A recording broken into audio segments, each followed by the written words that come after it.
আসসালামু আলাইকুম এভরিওয়ান, কেমন আছেন আপনারা? আশা করছি আল্লাহর রহমতে সবাই ভালো আছেন। আলহামদুলিল্লাহ, আমি অনেক ভালো আছি। আজকে আমি আরও একটি রেসিপি নিয়ে চলে এসেছি। আশা করছি রেসিপিটি আপনাদের কাছে ভালো লাগবে। গরুর মাংসের এই রেসিপিটি যদি আপনি একবার করে খান তাহলে এর স্বাদ কিন্তু আপনি কখনোই ভুলতে পারবেন না। আসুন তাহলে রেসিপিটি শুরু করা যাক। আমি এখানে প্রায় 1 কেজি পরিমাণে গরুর মাংস নিয়ে নিয়েছি, দেখুন। আর মাংসগুলো যেভাবে ছিল আমি সেভাবেই রেখে দিয়েছি। মাংসগুলো কিন্তু আর কাটিনি। মাংসের সাইজটা কিন্তু এর থেকে বড় বড় হলে আরও বেশি ভালো হয়। আমি মাংসগুলোকে ধুয়ে নিয়েছি। মাংসগুলোকে ভালোভাবে ধুয়ে পরিষ্কার করে এখন আমি এটা বসিয়ে দিব প্রেসার কুকারে। আর অবশ্যই প্রেসার কুকারটা কিন্তু লাগবেই। প্রেসার কুকার না হলে কিন্তু রেসিপিটি করা যাবে না। এখানে আমি মাংসগুলো দিয়ে দেবো একে একে। আমি এখানে সম্পূর্ণ মাংসটা দিয়ে দিলাম। আর এই মাংসের মধ্যে দিয়ে দেব কাঁচা ঝাল, কাঁচা মরিচ দিয়ে দেব 5টা, আর শুকনো মরিচ দিয়ে দেব 4টা। হাফ চামচ দিয়ে দেব আদা বাটা, 1 চামচ দিয়ে দেব রসুন বাটা,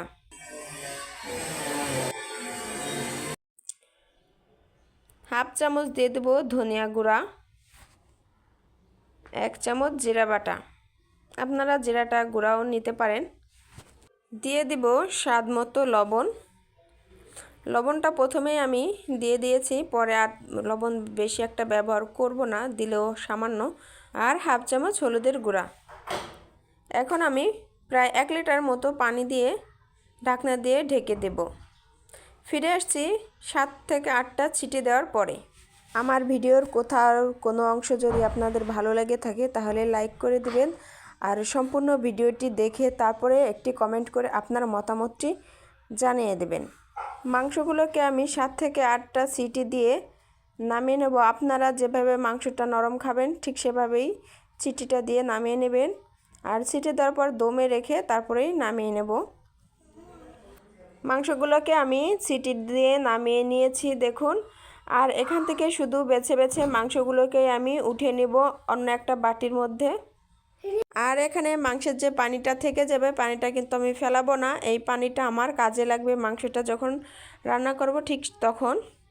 দেখুন, আমি সম্পূর্ণ মাংসগুলোকে উঠিয়ে নিয়েছি আর মাংসের পানিটাকে পাশে রেখে দিয়েছি।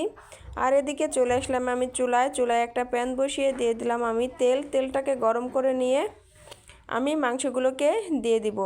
আর এখানে জালটা একটু কম রাখতে হবে। মাংসটা আমি এখানে লাল লাল করে ভেজে নেব। এভাবে মাংসটা লাল করে ভেজে নেব। আমি উল্টে পাল্টে 4-5টাই মাংসের ভালোভাবে ভেজে নেব।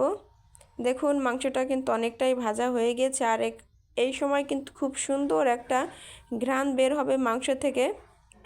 দেখুন, মাংসগুলো কিন্তু আমার ভাজা হয়ে গেছে। এখন আমি এ পর্যায়ে মাংসগুলোকে তুলে নেব।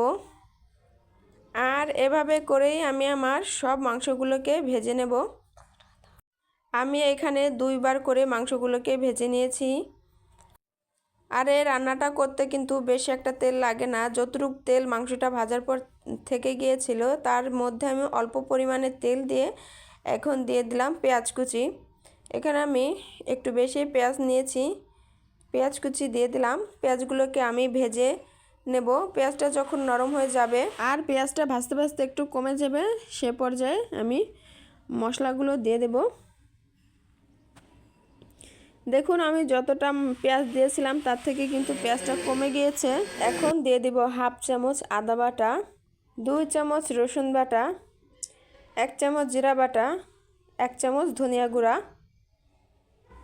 হাফ চামচ হলুদের গুঁড়া, হাফ চামচ মরিচের গুঁড়া, হাফ চামচের অর্ধেক গরম মশলার গুঁড়া।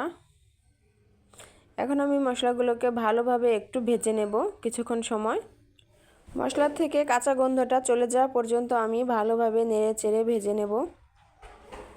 আর মশলাটা যতটা ভাজা হয় ততটাই কিন্তু এই তরকারির স্বাদটা বেশি হয় এবং খেতেও কিন্তু ভালো লাগে। মশলা আমাদের যতটা ভাজা কষানো হয় তরকারিটাও ঠিক ততটাই কিন্তু স্বাদটা বের হয়ে আসে। আর এখানে দিয়ে দিলাম একটু পানিটা দিয়ে আমি আবার একটু নাড়াচাড়া করে নেব। এখন আমি এই পানিটুক আবার টানিয়ে নেব। মশলাটাকে এখন আমি একটু ভালোভাবে কষিয়ে নেওয়ার জন্যই ফিরে আসছি পানিটা টেনে যাওয়ার পরে মশলাটা কষানো হয়ে যাওয়ার পরে আপনারা যারা আমার ভিডিওটি দেখছেন কিন্তু সাবস্ক্রাইব করেননি, যদি আমার ভিডিওটি ভালো লাগে থাকে তাহলে আমার চ্যানেলটি সাবস্ক্রাইব করে আমার পাশে থাকবেন। আর যারা অলরেডি সাবস্ক্রাইব করেছেন তাদেরকে তো অসংখ্য অসংখ্য ধন্যবাদ। মশলা কষানো হয়ে যাওয়ার পরে প্রেসার কুকারে যতটুকু পানি ছিল আমি কিন্তু সম্পূর্ণ পানিটাই দিয়ে দিয়েছি। এখন পানিতে কিছুক্ষণ সময় বলক উঠে নিয়েছে। এই পর্যায়ে আমি এখন মাংসগুলোকে দিয়ে দেব। মাংসগুলোকে দিয়ে দেওয়ার পরে আমি যতটুকু ঝোল রাখবো সে পর্যন্ত আমি মাংসটাকে রান্না করে নেব। আমি মাংসের ঝোলটা একদম কমিয়ে দেব না, একটু ঝোল ঝোল রেখে দেব। আমি তরকারিটার এই পর্যায়ে এসে চুলাটা আমি অফ করে দেব। আমি এভাবে একটু ঝোলটা রেখে দেবো, আপনারা চাইলে আরও কমিয়ে নিতে পারেন। এখন আমি তরকারিটা পরিবেশন করে নিলাম। এতক্ষণ আমার সাথে থাকার জন্য আপনাদেরকে অসংখ্য অসংখ্য ধন্যবাদ। আপনাদের সাথে আমার আবার দেখা হবে অন্য কোনো ভিডিওতে। সুস্থ থাকুন, ভালো থাকুন, আল্লাহ হাফেজ, আসসালামু আলাইকুম।